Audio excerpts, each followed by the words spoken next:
Hi, this is Dennis Whitley again with the Deaf Hook Ministry. Oh my, it's really wonderful to have you with me. I pray that you'll be able not only to listen to the entirety of this video, but you'll be tuning in or subscribe so that you'll know when the next one is coming on. And be sure to share.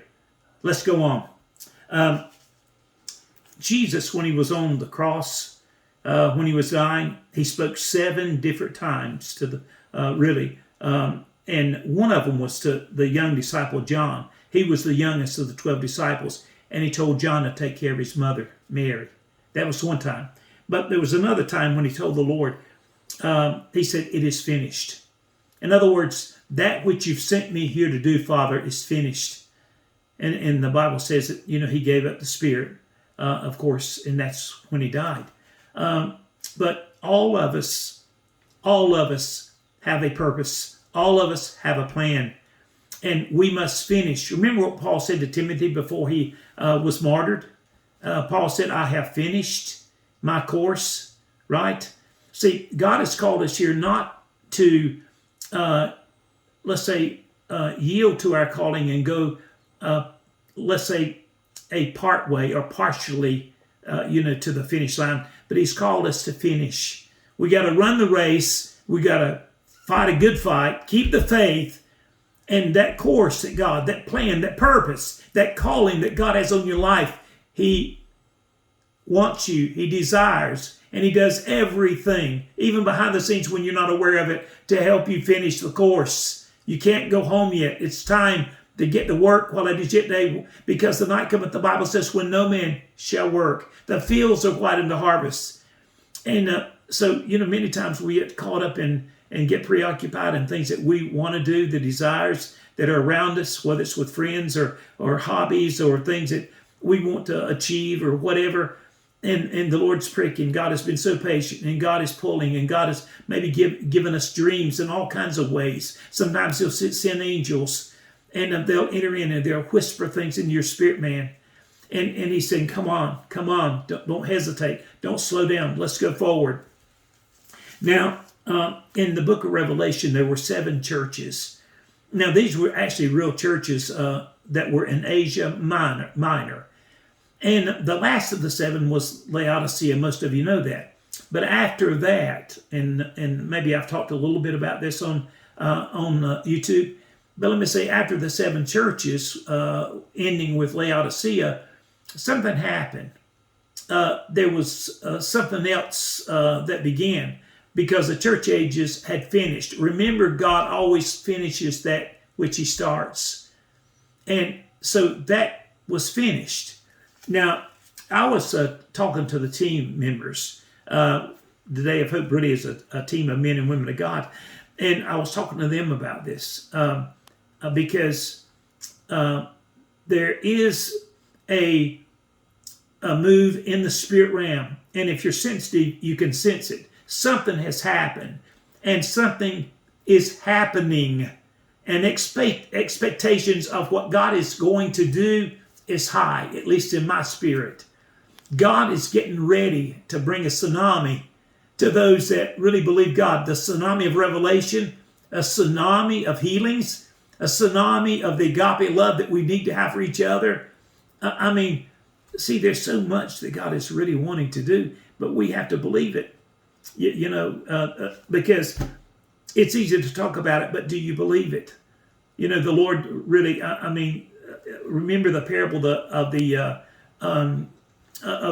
seed that he talked about, a little tiny, teeny seed. He said, if you can believe, as a grain of mustard seed.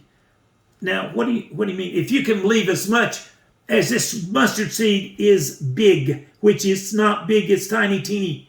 You almost need a microscope. If you had that much faith, that if you could believe that much in God, in his word, in the Spirit of God, and what he can do, you could speak to that mountain and say, that be thou plucked up, and be thou cast over into the sea. You say, that's ridiculous. That's not what he was talking about. Yes, that's exactly what he was talking about. And the Lord is every day, he's really trying to help me to believe, really believe not just talk about it, not just believe it here, but believe it here. And so let me just say this.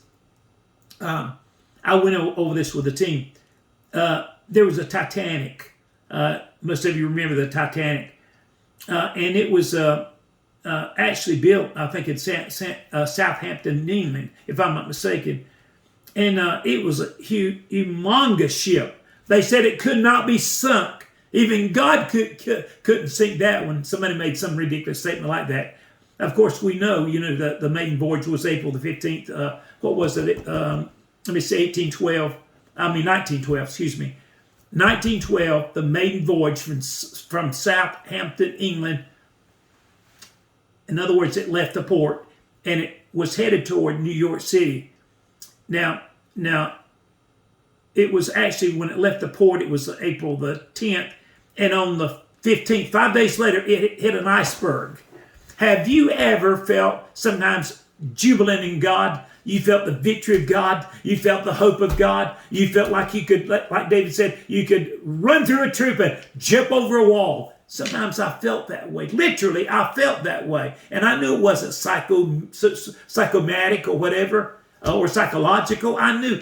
There's something, there's an angel or the presence of God here. I feel there's hope, great hope. And I felt like that God could do anything at that moment. And all of a sudden, you run into an iceberg. Might happen that day, might be the next day or the next day. And that iceberg, if you allow it, will sink you. 5 days on its maiden journey from April the 10th to April the 15th, everything was smooth sailing. Everybody was happy. They were singing. They had a band that played and sang songs. They were having a time of their life. 5 days, they hit an iceberg and they sunk. Now, I don't know about you, but I've hit some icebergs. Yeah. And it seemed, I remember one time I was in my home and the Spirit of God came in, literally came in there, and I began to weep and cry, and I felt brokenness, but I felt so much joy and happiness that it was unscalable. It was, I cannot articulate to anybody how that felt. It was like I had brushed the very outer perimeter of the third heaven, or touched the hem of his, I don't know what happened, but it was wonderful. And it wasn't long after that, and I hit an iceberg. Trouble came, you see. And then I found out, when these times happen, when you're overjoyed and you have the joy of God that passes all understanding.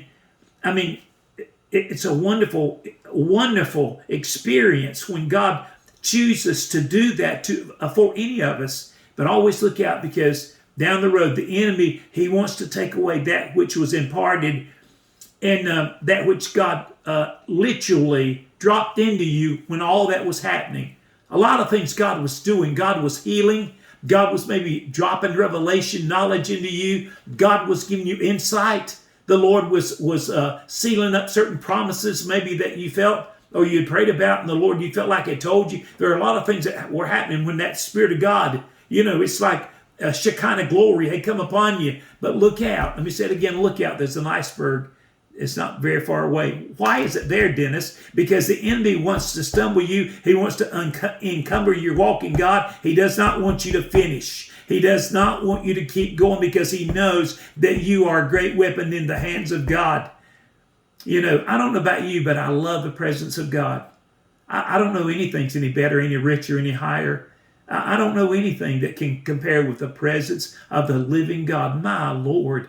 And the enemy knows that. He knows when we have those experiences, he has to come in and he has to, somehow or another, he has to extract all that goodness and all that good memory that we had, of that experience. So he wants to take away that gratitude you got for your God, because now you've gotten deeper in love with God, and the Lord will come in to do anything to hurt you and to cause you to get more or less, in the South we say, in the mully grubs, and he makes you sad and things happen, this doesn't work out, that doesn't work out, you have a flat tire, you get fired from your job, you have a wrangle with your wife or husband, and you're thinking just 5 days ago, my God, I felt such a wonderment of God's presence. So see, that will help you to understand to be on guard. Always be on guard, because you know, the Lord He will give you help. He will send angels.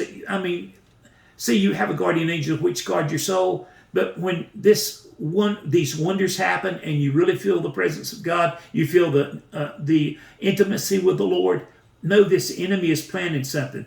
But be on guard, because you can outwit the enemy and you can stay up and not fall down and get down in an area where you feel gloom and doom.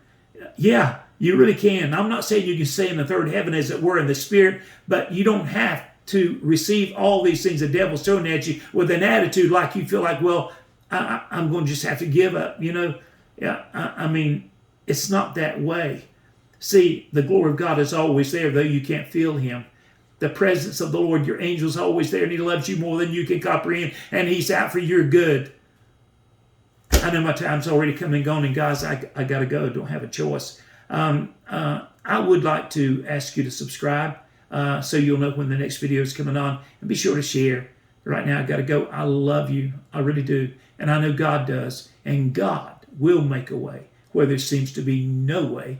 Bye-bye for today.